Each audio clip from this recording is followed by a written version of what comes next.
یہ صورت حال مشکلوں میں ڈالنے قبلہ کعبہ مجھے. میں اس کو تھوڑا ٹرم بھی کروں گا. اگر یہ سوال ہے اس کا جواب دینا مجھے ہے تو قبلہ کا حکم ہے تو مجھے دینا ہی لینا ہے. دیکھیے اردو زبان جو ہم بولتے ہیں دنیا کی کمسن ترین لینگویج ہے. زبانوں کی تاریخ ہزاروں سالوں پہ پھیلی ہوئی ہے.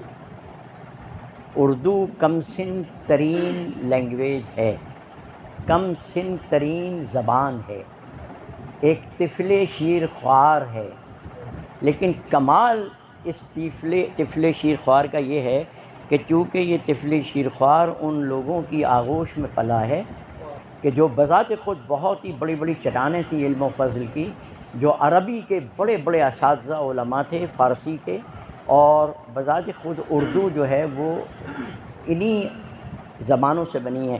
اردو کی بنیاد میں تھوڑا سا بچوں کے لیے کہہ رہا ہوں، اردو کی بنیاد عربی ہے اور خود فارسی کی بنیاد بھی عربی ہی ہے. تو ہوا یہ کہ یہ اس کی جنم بھومی یعنی جائے پیدائش یا مقام پیدائش ہندوستان ہے. اور کہتے ہیں کہ جہانگیر کے زمانے میں جب مختلف اقوام کے فوجی ایک جگہ جمع ہوئے، انہوں نے کچھ زبان اپنا کمیونیکیشن کیا تو وہ جو زبان بنی اس سے یہ زبان مارز وجود میں آئی اردو. اردو بذات خود یہ کتنا کمال کی بات ہے کہ اردو بذات خود اردو لفظ نہیں ہے، یہ ٹرکش لفظ ہے. اردو جو ہے ترکی کا لفظ ہے اور اس کے معنی لشکر کے ہیں، لشکر کے. اردو کے معنی لشکر کے ہیں. اور خود میر نے اور میر انیس نے اردو کو لشکر کے معنوں میں استعمال کیا ہے. اردو باقاعدہ اردو لشکر کے معنوں میں استعمال کیا ہے، زبان کے طور پہ نہیں استعمال کیا. تو یہ بات تو اس کے پس منظر پر ہوئی. 350 سال پرانی زبان کی تاریخ اتنی فرٹائل ہے کہ جس کی انتہا نہیں، اتنی زرخیز ہے. یعنی دنیا کا عظیم ادب منتقل ہوا اردو میں، اتنا کمال ہے. آج آپ جو عظیم تصنیفات پڑھتے ہیں وہ کنورٹڈ ہے نا اردو میں. آپ عربی کی عظیم کتابیں پڑھتے ہیں نا اردو میں پڑھتے ہیں نا آپ. کیا کرتے ہیں آپ؟ ہمارے قرآن کی تفاسیر کتنی ہیں؟ کیا ہم عربی داں ہیں؟ نہیں ہے نا. تو وہ تمام چیزیں منتقل ہوئیں نا اردو میں اور ہم تک آئیں. فارسی، عظیم فارسی لٹریچر آپ کے پاس جو آج ہے وہ اردو میں ہے.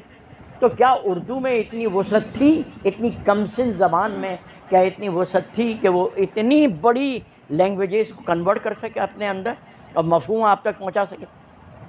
یہی وجہ ہے کہ اب بھی جو علماء ہیں وہ جب قرآن کے ترجمے کی بات کرتے ہیں تو وہ یہ کہتے ہیں کہ اردو میں یہ سکت نہیں ہے کہ وہ عربی کے الفاظ کا ترجمہ کرے. مثال کے طور پہ آپ کہتے ہیں الحمدللہ رب العالمین، تو آپ کیا ترجمہ کریں گے؟ آپ جو ترجمہ کرتے ہیں اس میں بھی یہ کہتے ہیں ساری تعریف و توصیف. تو تعریف و توصیف دونوں الفاظ اردو کے نہیں ہیں، دونوں لفظ عربی کے ہیں. آپ کیسے ترجمہ کریں گے؟ کر سکتے ہیں بھائی؟ ساری تعریف عالمین کے رب کے لیے ہے. رب آپ کا لفظ نہیں ہے، عالمین آپ کا لفظ نہیں ہے. تو آپ یہ کون سی لینگویج قرار دے رہے ہیں؟ لیکن اردو کا مزاج دیکھیں. اردو نے ان الفاظ کو، جو غیر زبانوں کے الفاظ کو ایبزارب کیا، ان زبانوں کو اپنے اندر ایسے ایبزارب کیا، ایسے جذب کیا، ایسے. بلکہ میں نے اپنے اس ٹاپک پہ لکھا ہے بہت. تو میں نے اس میں ایک لفظ استعمال کیا سلیم بھائی، میں نے کہا اردو وہ زبان ہے کہ جو دوسری زبانوں کو کرائے کے طور پہ نہیں رکھتی، شہریت دیتی ہے. نہیں میری ورڈنگ کچھ اور ہے، شہریت دیتی ہے. اردو نے دوسری زبانوں کے الفاظ کو اپنے اندر سٹیزن شپ دی ہے. اور آج وہ اردو کے الفاظ معلوم ہوتے ہیں، عربی کے نہیں، یا فارسی کے نہیں، یا انگریزی کے نہیں. اور اب بھی آپ کے پاس بہت سے الفاظ ایسے ہیں جو اردو ان کا ترجمہ کرنے سے قاصر ہے. اور اگر ترجمہ کیا بھی گیا ہے تو وہ فارسی میں کیا گیا ہے یا عربی میں کیا گیا ہے، اور وہ دونوں اردو کے الفاظ تو ہیں نہیں. تو آپ یہ کس قدر عجیب و غریب بات ہے. یہ تو بات تو اردو کے لینگویج کے حوالے سے تھوڑا سا بچوں کو اپڈیٹ کرا رہا. دیکھیے یہ تقریباً قطب قلی شاہ کے زمانے کا، بلکہ اس سے بھی پہلے کوئی 50 سال پہلے کی زبان ہے جسے بولا گیا. لیکن بالکل ابتدائی شکل جو اردو کی ہے وہ ایسی ہے کہ جیسے امیر خسرو کے پہیلیاں جیسے میر خسرو کی یا امیر خسرو دونوں کہلاتے ہیں کہ پہیلیاں جیسی تھیں. تو وہ ان میں وہی بالکل فارسی نہیں ہے، کیونکہ آپ کے کان اب آشنا فارسی سے زیادہ ہیں اور عربی سے، ان میں ہندی کے تمام الفاظ استعمال ہوئے ہیں، ٹھیک ہے۔ بہت ساری پہیلیاں میں بیان بھی کر سکتا ہوں ابھی، لیکن لینگویج یہ بہت لمبا لیکچر ہو جائے گا، تھوڑا سا مختصر کر رہا ہوں۔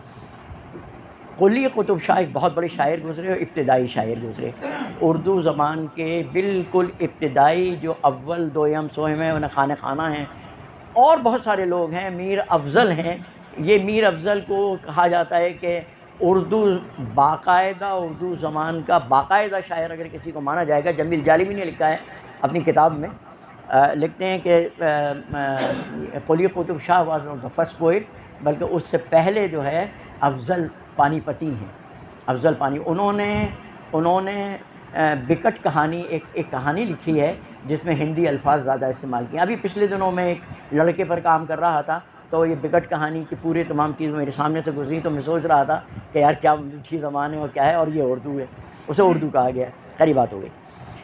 اصل میں جو باقاعدہ شکل کی شاعری اردو میں آئی نا، وہ میر خسرو سے آئی ہے، اور پھر میر خسرو کے بعد، اب میر خسرو بھی 300 سال کی کہانی ہے، 300 سال کی کہانی ہے، لیکن اور آگے آئی ہے، اس کے بعد اور بھی آگے آئی ہے، وہ تمام کی تمام وہ شاعری ہوگی کہ ان میں اکثر الفاظ سنسکرت کے ہیں یا بھرت بھاشا کے ہیں یا اور مختلف زبانوں کے ہیں، تو وہ بھی آپ کو شاید مشکل پیش آئے۔ ذرا اور آگے چلیے، پھر اگر کوئی باقاعدہ لوگ آتے ہیں تو وہ ولی دکنی ہیں۔ اچھا سلیمہ، یہ ولی دکنی ایک مائل سٹون ہے اردو کی تاریخ میں۔ ارے بھائی وائے کو اوپر شاہ نشان درود پڑھیں بھائی، شاہ نشان درود بھائی، مزاری کے لیے شاہ نشان درود پڑھیں۔ اللہم صلی علی محمد و آل محمد وعجل فرج۔ وہیں بیٹھو، کیپ سٹنگ۔ آپ کا خیر مقدم مزاری، بہت اچھا یار، کہاں ہے شیراز، کہاں ہے بھائی؟ واہ واہ، شیراز کمال ہو گیا یار۔ اللہم صلی علی، میں مختصر کر رہا ہوں اپنے بیان کو، پھر قبلہ سے مستفید ہوں گے تیزی سے۔ ولی دکنی آتے ہیں، اور ولی دکی نے بہت معتبر شاعری کی، بہت عمدہ کی۔ اس کے بعد آتے ہیں اور آگے آئیے تو پھر میر تقی میر، صحیح معنوں میں میر تقی میر اردو کے شاعر ہیں، وہ کہ ان کے ہاں بھی فارسی تراکیب بہت زیادہ ہیں، اور میر بہت استاد الاساتذہ ہیں، خدائے سخن ہے۔ خدائے سخن کی جو ٹرمینالوجی ہے نا غالب بھائی، وہ میر انیس کے لیے تو بہت بعد میں آئی ہے۔ میر انیس ایک ایسے بچے ہوا کرتے تھے میر تقی میر کے سامنے کہ جیسے یہ بچے دو بیٹھے ہوئے۔ ہاں، ایون غالب بھی میر تقی میر کے زمانے میں بالکل ینگ تھے، بالکل ینگ چیپ۔ جب غالب کا کچھ اشعار میر تقی میر تک پہنچے تو میر تقی میر اب ایک بہت بڑا استاد ہو جو ایجڈ بھی ہو، اس تک ایک اتنے سے بچے کا شعر پہنچے، اور شعر پہنچا، غالب کا شعر تھا، تو پہنچ کے کسی نے پوچھا کہ حضور کیا فرماتے ہیں اس شاعر کے بارے میں، تو غالب کے بارے میں میر تقی میر کا جملہ تاریخ ادب کا ایک بہت اہم حصہ ہے۔ وہ کہتے ہیں اگر اس لڑکے کو کوئی استاد کامل مل گیا تو یہ دنیا کا عظیم شاعر بنے گا، اور اگر اسے کوئی استاد کامل نہیں ملا تو بھٹک جائے گا۔ غالب کے لیے میر تقی میر کے الفاظ ہیں، آپ اندازہ لگائیے۔ تو میر تقی میر خدائے سخن ہے، نو ڈاؤٹ۔ خود غالب کے ہاں میر تقی میر کے الفاظ و مضامین ملتے ہیں، بے پناہ مضامین ملیں گے۔ بلکہ ایک لکھنؤ کے ایک شاعر نے، ایک ادیب نے، محقق نے کیا کیا کہ میر اور غالب پر ایک کتاب لکھی جس میں غالب کے ہر شعر کو یہ ثابت کیا کہ وہ میر سے انسپائر ہے۔ اتنا بڑا آدمی تھا، اتنا بڑا محقق تھا میر تقی میر۔ دیکھیں میر تقی میر اس شعر کو، اس مضمون کو یوں لکھ رہے ہیں، غالب نے اسے استفادہ کرتے ہوئے یوں لکھا ہے۔ وہ اتنا بڑا شاعر ہے، اتنا بڑا ادیب ہے، آپ اندازہ لگائیے۔ تو غالب اگر اس شیڈو میں آئیں گے تو he was a shadowed poet, یعنی میر تقی میر ایک بڑا سایہ دار درخت ہے۔ یہ بات ہو گئی۔ اچھا غالب اب قطع نظر اب ہٹ جاتے ہیں، لیکن بذات خود اردو کی تاریخ نے، صدیوں نے یہ ثابت کیا کہ وہ میر سے بھی بڑے شاعر ہیں۔ غالب میر سے بھی بڑے شاعر ہیں۔ وجہ کیا ہے؟ عوام الناس نے انہیں قبول کیا، عوام الناس کا اتنا قبول کیا کہ آپ اقبال کے ہاں، یا آپ لوگوں کو بات نہیں پتہ ہوگی، یہ بہت ہی ٹیکنیکل ٹرمز ہوتی ہیں جو ہم پڑھ رہے ہوتے ہیں ادب میں، اقبالیات کی تمام لفظیات مستعار ہیں غالب سے، سمجھے آپ؟ اقبالیات کی تمام تراکیب اور ان تراکیب کے استعمال کی جرأت اقبال میں کہاں سے پیدا ہوئی؟ غالب سے۔ آپ حیرت زدہ رہ جائیں گے، یہ عجیب و غریب بحث ہے جی۔ یعنی اقبال کی لفظیات کا تمام تانا بانا غالب سے آیا ہے۔ آپ معمولی بات نہ سمجھیں اس بات کو، اتنا بڑا۔ اور ایک بات اور بتاؤں، دنیا کا کوٹیبل ویلیو کا سب سے بڑا شاعر اردو دنیا کا غالب ہے۔ غالب کی شاعری میں کمال یہ ہے کہ اس کی غزل کے 80% اشعار زباں زد خاص و عام ہیں، لوگوں کو یاد ہیں۔ ایون اگر آپ مجھے ابھی بٹھا دیں تو میں 100 یا 200 شعر لکھ دوں گا غالب کے، اپنی صرف یادداشت کی بنا، میری یادداشت کمزور ہو چکی ہے۔ تو کہنے کا مقصد یہ ہے کہ غالب کا اردو ادب پر جو اثر ہے وہ کم نہیں ہوا ہے بلکہ پھیلتا جا رہا ہے، اور میر شیڈو میں چلے جا رہے ہیں، پیچھے کی طرف سائے میں چلتے چلے جا رہے ہیں، اور آج کی صدی کا سب سے بڑی چٹان غالب ہے۔ اور عالم یہ ہے کہ اقبال جیسے نیچے اتنے بڑے پودے کے طور پہ کھڑے ہوئے ہیں۔ اقبال کی فکر کو بنانے والی جو ہستیاں ہیں ان میں غالب کا بہت ہی بڑا دخل ہے۔ اچھا، یہ جو ابھی ہمارے سلیم بھائی نے بات کی وہ ایک دوسرے زاویے سے کی تھی کہ نہ وہ ایک کیا کہا آپ نے، نہ وہ مومن تھے، نہ وہ مسلمان تھے، نہ عاشق تھے، نہ عاشق تھے نہ پورے مسلمان تھے، تو انہیں مسلمان ہونے پہ کوئی فخر بھی نہیں تھا، مسلمان ہونے پہ انہیں فخر بھی نہیں تھا۔ بلکہ اب ایک جواب ان کا کرتے ہوئے بس کو میں اس بحث کو ختم کرتا ہوں، اس کے بعد خود اچھا یہ بھی یاد رکھیے، ایک اور بات بتا دوں، فیض پر اثر غالب اور اقبال کا ہے، اور فراز پورٹرے کرتے ہیں یا کاربن کاپی ہیں فراز فیض کی۔ یہ تمام لوگ ایک دوسرے سے بے پناہ مستفید شعراء ہیں، اور ان میں اوریجنل شاعر آ کے کوئی ٹھہرے گا تو میر ہے، اور اس کے بعد کوئی اگر آ کے شاعر ٹھہرے گا تو وہ ہوگا۔ اچھا، اب یہ جو ابھی قبلہ نے بات کی میں اس کو مکمل کر دوں۔ اب آپ کہیں گے بھائی قمر بھائی کی گفتگو میں میر انیس آئے نہ مرزا دبیر آئے، تو ہوا کیا کہ جب میر انیس تو غزل کے شاعر تھے بنیادی طور پہ، بنیاد میں شروع میں میر انیس نے غزلیں گئی ہیں، مرثیے نہیں گئے ہیں، لیکن جو میر ضمیر ان کے والد ہیں انہوں نے کہا کہ بیٹا تم یہ غزلیں کہہ کے کیا کرو گے، دنیا کما لو گے، دنیا میں بہت بڑے شاعر مشہور ہو جاؤ گے، آخرت نہیں بنے گی تمہارے ہاں بیٹا۔ میں بڑے ایسے عناصر دیکھ رہا ہوں کہ تمہیں چاہیے کہ محمد و آل محمد کی طرف آؤ، تم مرثیہ لکھو، تم مرثیہ لکھا کرو۔ تو پھر وہ مرثیے کی طرف آئے، اور ایسے آئے کہ پھر اس کے بعد وہ غزل کی طرف نہیں گئے۔ یہ اچھا، اب مرزا دبیر، یہ دو چٹانیں ہیں اصل میں بالکل اس طرح، آپ موازنہ نہیں کر سکتے، یہ کہیں مرزا دبیر عظیم ہے کہیں۔ اب میں 2 شعر سناتا ہوں ماں کے سبجیکٹ پر، انیس کو دیکھیے گا اور دبیر کو۔ موازنہ انیس و دبیر میں شبلی نعمانی نے جو مارکت اللہ کتاب لکھی ہے موازنہ انیس و دبیر، اس میں شعر ہے۔ مرزا دبیر کہتے ہیں، ایک مصرے کو انہوں نے ڈسکس کیا ہے، کہتے ہیں دبیر کہتے ہیں ماں کے حوالے سے، تحت قدم والدہ فردوس بری ہے۔ مرزا دبیر کا تحت قدم والدہ فردوس بری ہے، ایک لفظ اردو کا ہے، 5 لفظ فارسی کے ہیں۔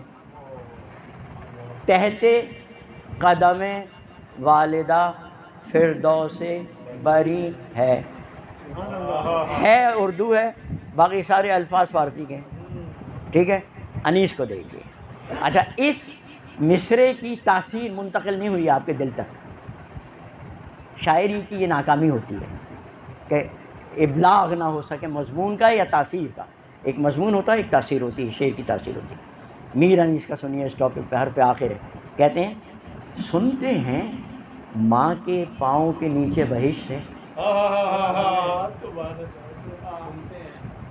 سنتے ہیں ماں کے پاؤں کے نیچے بہشت ہے، ایک لفظ الٹ دیا، انیس نے معجزے کی انتہا کر دی۔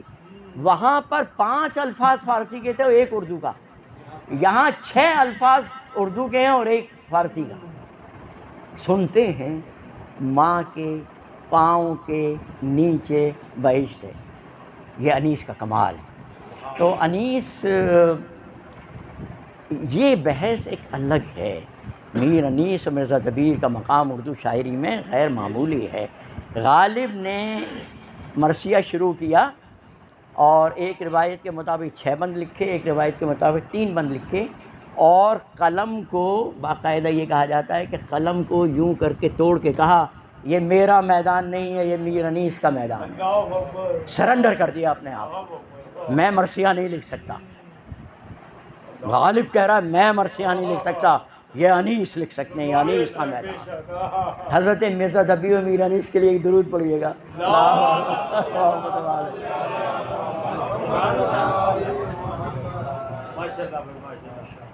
قبلہ و کعبہ سے